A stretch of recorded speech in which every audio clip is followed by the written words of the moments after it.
नमस्कार दोस्तों, स्वागत है आपका। इस सेशन में हम न्यूनतम समर्थन मूल्य के बारे में चर्चा करेंगे। अभी हाल ही में यानी कि 9 जून को केंद्र सरकार की एक आर्थिक मामलों की मंत्रिमंडलीय समिति होती है जो कि न्यूनतम समर्थन मूल्यों को जारी करती है। तो उन्होंने खरीफ फसल के लिए मतलब वर्ष 2021-22 के लिए न्यूनतम समर्थन मूल्यों की संस्तुति कर दी है और इसकी सिफारिश कौन करता है? CACP। ठीक है, तो हम देख लेते हैं। CACP मतलब कृषि लागत और मूल्य आयोग के द्वारा सिफारिश दी जाती है न्यूनतम समर्थन मूल्य का, और उसको जो है लागू कौन करता है या उसकी संस्तुति कौन देता है? आर्थिक मामलों की मंत्रिमंडलीय समिति। तो अभी 9 जून 2021 को 2021-22 के लिए खरीफ फसलों के लिए न्यूनतम समर्थन मूल्य जारी किया गया है, जो कि बुआई के जस्ट पहले जारी किया जाता है। जैसा कि आप अभी देख रहे हैं, खरीफ फसलों की बुआई का मौसम शुरू हो चुका है। तो हम थोड़ा सा देखेंगे न्यूनतम समर्थन मूल्य क्या होता है, इसका निर्धारण कैसे किया जाता है और खरीफ की किन फसलों के लिए कितना निर्धारित किया गया है। ठीक है, तो चलिए देख लेते हैं। तो ये क्या होता है? ये सरकार किसानों से इस कीमत पर कृषि उत्पादों को खरीदती है। न्यूनतम समर्थन मूल्य पर सरकार जो है वो किसानों से कृषि उत्पादों को खरीदती है। ऐसा क्यों किया जाता है? बाजार की अनिश्चितता से किसानों के कारोबारी हितों की सुरक्षा के लिए। यानी कि जैसे मान लीजिए किसी फसल का उस वर्ष बहुत ज़्यादा उत्पादन हो गया तो सप्लाई बहुत ज़्यादा हो जाएगी बाज़ार में, तो उनका जो है दाम कम होने की संभावना रहती है, जिससे किसानों को आर्थिक नुकसान उठाना पड़ता है और उनकी लागत भी नहीं निकलती है। और किसान कोई पूंजीपति तो होता नहीं है, उसकी पूरी आर्थिक व्यवस्था ही उसकी फसल से बिक्री होने वाली आय पर निर्भर होता है। ठीक है, चलिए तो देखिए यहाँ पे क्या कह रहा है कि भारत सरकार हर फसल सीजन की शुरुआत में यानी कि बुआई में खरीफ और रबी की कुल यहाँ पे 24 होना चाहिए। ठीक है, 24 फसलों के न्यूनतम समर्थन मूल्य के लिए अधिसूचना जारी करती है। इनमें कुछ व्यावसायिक फसलों को भी शामिल किया जाता है। ठीक, अब यहाँ पे देखिए आगे, भारत सरकार की कृषि लागत और कीमत आयोग CACP ये जो है ये सिफारिश करता है न्यूनतम समर्थन मूल्य इतना होना चाहिए। ये सिफारिश करके केंद्र सरकार को कहता है कि किसी फसल के लिए इतना होना चाहिए। अच्छा, उसकी गणना ये कैसे करता है अभी हम आगे देखेंगे। तो सरकार जो है इसकी सिफारिशों के आधार पर न्यूनतम समर्थन मूल्य तय करती है। ठीक है, CACP क्या है? एक वैधानिक संस्था है जिसका पूरा नाम है कृषि लागत और कीमत आयोग। ठीक है, यह कीमत से संबंधित नीति रिपोर्ट के तौर पर साल में 2 बार, एक खरीफ के लिए और दूसरा रबी फसलों के लिए अपनी सिफारिश भेजती है। केंद्र सरकार इस रिपोर्ट पर विचार करने के साथ साथ राज्य सरकारों की भी राय लेती है। यानी कि न्यूनतम समर्थन मूल्य के निर्धारण में जब उसके पास रिपोर्ट आ जाती है तो केंद्र सरकार उस पर विचार करने के साथ साथ क्या करती है? राज्य सरकारों से भी राय लेती है कि इस फसल पर कितना किया जाए।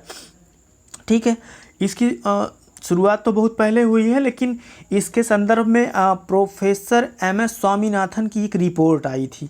राष्ट्रीय किसान आयोग का गठन हुआ था 2006 में। इन्होंने सुझाव दिया था, ये आपने रिपोर्ट दी थी कि न्यूनतम समर्थन मूल्य जो होता है, मिनिमम सपोर्ट प्राइस, वो कुल उत्पादन लागत से कम 50% ज़्यादा होना चाहिए।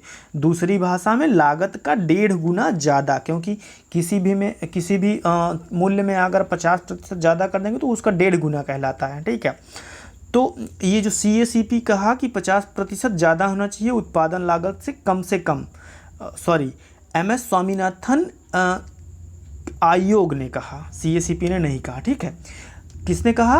MS स्वामीनाथन की रिपोर्ट में इस बात को बताया गया। 2006 में इन्होंने रिपोर्ट दिया, सुझाव दिया कि न्यूनतम समर्थन मूल्य जो होता है वो कुल उत्पादन लागत से कम 50% से ज़्यादा होना चाहिए। ठीक है, अच्छा, इस आयोग ने यानी कि स्वामीनाथन ने 3 मापदंड अपनाने का सुझाव दिया था कि किस तरह से हम न्यूनतम समर्थन मूल्य की गणना करेंगे। बहुत आसान है, समझ लीजिए, इसमें परेशान होने की कोई बात नहीं। पहला A2 कहा जाता है इसको। ठीक है, A2 में क्या क्या शामिल होता है? जो किसान बीज का इस्तेमाल करेगा, जो खाद का इस्तेमाल करेगा, जो लेबर का इस्तेमाल करेगा, जो ईंधन या सिंचाई में उसका खर्च होगा, आदि की लागत शामिल की जाती है। किसमें? A2 में। फिर से सुन लीजिए, A2 में क्या क्या शामिल किया जाता है? बीज पर हुआ खर्च, खाद पर हुआ खर्च, जो लेबर लग रहा है या श्रम उस पर हुआ खर्च, कुछ ईंधन लगा जैसे खेत की जुताई के लिए, और सिंचाई में कुछ खर्च आया, तो इन सब की जो लागत होती है उसको A2 में शामिल किया जाता है। फिर दूसरा आ जाता है A2 प्लस FL। यहाँ पे FL का फुल फॉर्म या मतलब इसका जो मतलब होता है कि वो फैमिली लेबर होता है, जो उसका पारिवारिक श्रम होता है, जो किसान खुद उसमें काम करता है। A2 मतलब वही जो ऊपर हमने बताया। तो A2 मापदंडों में परिवार के सदस्यों, ठीक है, जिनके लिए वो कोई भुगतान नहीं करता है, भाई परिवार के जितने भी सदस्य खेती में काम करते हैं उसके लिए कोई भुगतान तो होता नहीं है, तो उनकी श्रम की लागत को भी शामिल किया गया है। FL का मतलब family labour, A2 plus FL। और स्वामीनाथन आयोग ने कहा कि C2 भी होना चाहिए। C2 में क्या होना चाहिए? A2 प्लस FL के अलावा जैसे ज़मीन का पट्टा अगर है और जो पूंजीगत संपत्तियों पर ब्याज दिया जाता है किसान के द्वारा, उसको भी शामिल की जाए। तो इन्होंने कहा कि न्यूनतम समर्थन मूल्य को निर्धारित करते समय इन 3 मापदंडों को शामिल किया जाना चाहिए या इस पर ध्यान देना चाहिए। लेकिन जो CACP है, CACP का मतलब कृषि लागत और मूल्य आयोग है, वो सिर्फ A2 प्लस FL फार्मूले का इस्तेमाल करता है, ठीक है, A2 प्लस FL, उसने C2 को कंसीडर नहीं किया है, ठीक, ये आप समझ लीजिए। उन्होंने इन 3 मापदंडों को यूज करने के लिए कहा, लेकिन CACP सिर्फ A2 प्लस FL फार्मूले का इस्तेमाल करता है, इसने C2 को छोड़ दिया है CACP ने, ठीक है।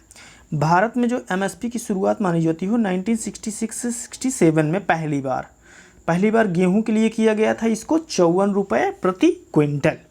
तो ये था थोड़ा सा MSP के बारे में, कैसे डिसाइड किया जाता है, किन मापदंडों को इस्तेमाल किया जाता है, किसके द्वारा डिसाइड किया जाता है, अंतिम निर्णय किसके द्वारा लिया जाता है, ये हमने बता दिया।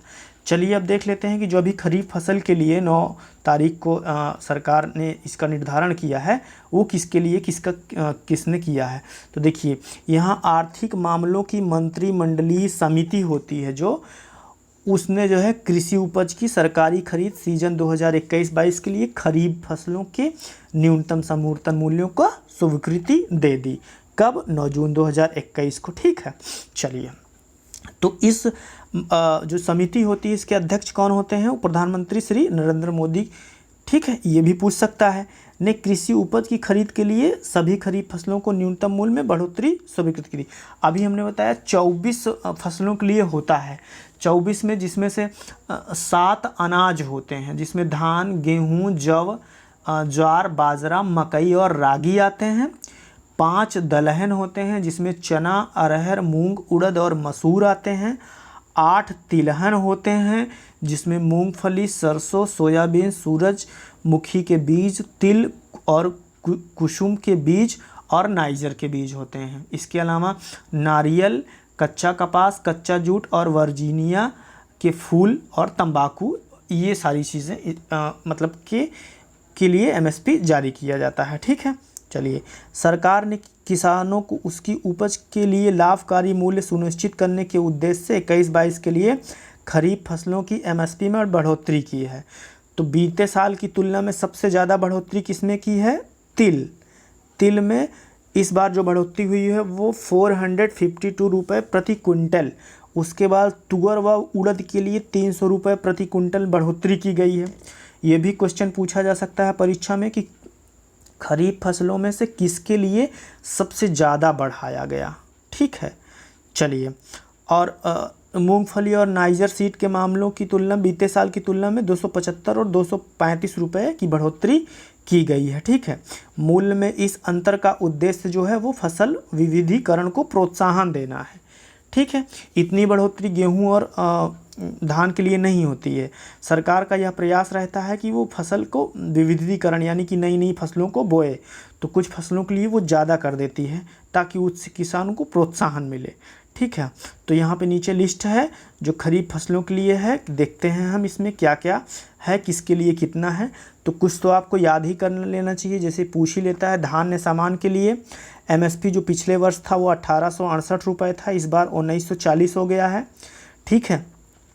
बढ़ोतरी कितनी हुई है? 72 की हुई है। इन्होंने लागत डिसाइड किया है ₹1293 प्रति क्विंटल लागत इतनी आती है। एमएसपी का डिसीजन इस बार इतना किया गया है। 1940 सामान्य धान के लिए, धान ग्रेड ए जो है उसके लिए 1888 पिछली बार था, इस बार ₹1960 प्रति क्विंटल किया गया है। ठीक है, इसमें भी ₹72 की बढ़ोतरी हुई है।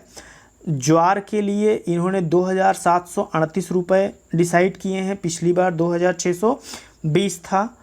ज्वार ये हाइब्रिड था, यहाँ पे मलडंडी एक प्रजाति होती है, इसके लिए 2758 डिसाइड किया गया है। इसी तरह बाजरे के लिए ₹2250 प्रति क्विंटल, रागी के लिए 3377 प्रति क्विंटल मक्का के लिए ₹1870 प्रति क्विंटल। ये जो है वर्ष 21-22 के लिए है, ये पिछला दिया है, इससे तुलनात्मक में ये इधर दिया है कितना बढ़ा हुआ है, और लागत पर रिटर्न कितने प्रतिशत में होगा ये दिखा है। धान में 50% रिटर्न हो रहा है, बाजरे पर 85% रिटर्न हो रहा है, ये आप देख लीजिए। ठीक है, इसी तरह से मक्के के लिए देखिए ₹1870 प्रति क्विंटल, अरहर के लिए ₹6300 प्रति क्विंटल, मूंग के लिए ₹7275 प्रति क्विंटल, उड़द के लिए ₹6300 प्रति क्विंटल, मूंगफली के लिए ₹5550 प्रति क्विंटल, सूरजमुखी बीज के लिए ₹6015 प्रति क्विंटल, सोयाबीन के लिए ₹3950 प्रति क्विंटल, तिल के लिए ₹7307 प्रति क्विंटल, नाइजर सीड के लिए ₹6930 प्रति क्विंटल, कपास 5726, ये दूसरी मतलब ये बंडल रहता है कपास का, इनका जो है प्रति क्विंटल में शायद नहीं लिया जाता है। ठीक है, ये आप देख लीजिएगा। तो ये पूरी लिस्ट है खरीफ फसलों के लिए, कौन सा किसके लिए किस फसल के लिए कितना 21-22 के लिए किया गया था, पिछले वर्ष में कितना था। लिस्ट आप चाहे तो स्क्रीनशॉट ले लीजिए या पीडीएफ आपको टेलीग्राम पे प्रोवाइड कर दी जाएगी, वहाँ से आप डाउनलोड कर लीजिएगा इसको। ठीक है, तो एक सरसरी निगाह के तौर पे देख लीजिए। धान तो याद ही होना चाहिए, ज्वार बाजरा ये आपको याद ही होना चाहिए, यहाँ से सवाल पूछते ही हैं। पिछले जो परीक्षा के प्रश्न हैं वहाँ से आप देख लीजिए किसका किसका पूछते हैं, उसको तो आप याद ही कर लीजिए। ठीक है, उत्पादन लागत है अभी हमने बताया ना वो कैसे डिसाइड होती है, तो यहाँ भी बता दिया है इन्होंने कि हमने कैसे डिसाइड किया। देखिए इसमें जो है मानव श्रम, बैल श्रम, मशीन श्रम, पट्टे पे ली गई ज़मीन का किराया, बीज उर्वरक खाद जैसी उपयोग की गई सामग्रियों पर व्यय, सिंचाई शुल्क, उपकरण, कृषि भवन पर मूल्यह्रास, कार्यशाल पूंजी, ब्याज, पंप सेट चलाने के लिए डीजल, बिजली आदि व्यय पर पारिवारिक श्रम के मूल्यों को शामिल किया जाता है। ठीक है, चलिए तो ये हो गया आपका कि इन्होंने किसको किसको शामिल किया है इसमें, और इसमें क्या बातें हैं, और इसमें बस वही बातें हैं कि कोई मतलब यही है कि 1.5 गुने पर एमएसपी के निर्धारण की घोषणा की सरकार ने। ठीक है, इसका उद्देश्य किसानों को तार्किक रूप से उचित लाभ सुनिश्चित कराना है। और यहाँ फिर बता दिया है, लिस्ट में भी आप देख लेंगे, सबसे ज़्यादा अनुमानित रिटर्न बाजरे पर है 85%, उसके बाद उड़द पे है 65%, तुअर पे 62% है। बाकी फसलों के लिए उनकी लागत का कम से कम 50% रिटर्न का अनुमान है, 50% मतलब 1.5 गुना। ठीक है, और पिछले कुछ सालों के दौरान देखिए तिलहन, दालों, मोटे अनाजों के पक्ष में एमएसपी के बदलाव की दिशा में हुए ठोस प्रयासों का उद्देश्य जो है किसानों को अपने खेतों में ज़्यादा हिस्से में इन फसलों को लगाने का सर्वश्रेष्ठ मतलब उसका इसलिए एमएसपी ज़्यादा डिसाइड किया गया है कि इन फसलों को किसान लगाए, क्योंकि अभी भी हम तिलहन, दाल और मोटे अनाज जो है बाहर से आयात करते हैं, जिस पर हमारी काफ़ी ज़्यादा विदेशी मुद्रा खर्च हो जाती है। धान और गेहूं तो हम ज़्यादा अधिशेष में उगा लेते हैं, लेकिन इन फसलों पर अभी भी हम आयात पर निर्भर हैं, तो इसलिए उस पर प्रोत्साहन ज़्यादा दे रही है एमएसपी, इसलिए सरकार ज़्यादा दे रही है, किसान अपने खेतों के ज़्यादा से ज़्यादा हिस्से में इन फसलों को उगाए, जिससे मांग आपूर्ति में संतुलन स्थापित किया जा सके। ठीक है, तो ये हो गई।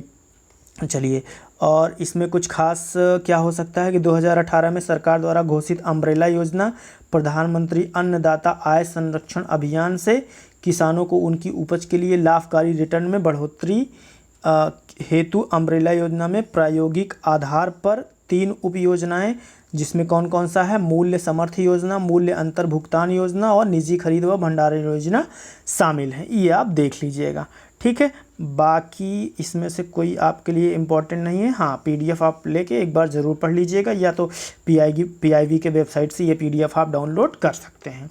पूरा वीडियो देखने के लिए आपको बहुत बहुत धन्यवाद। Have a nice day.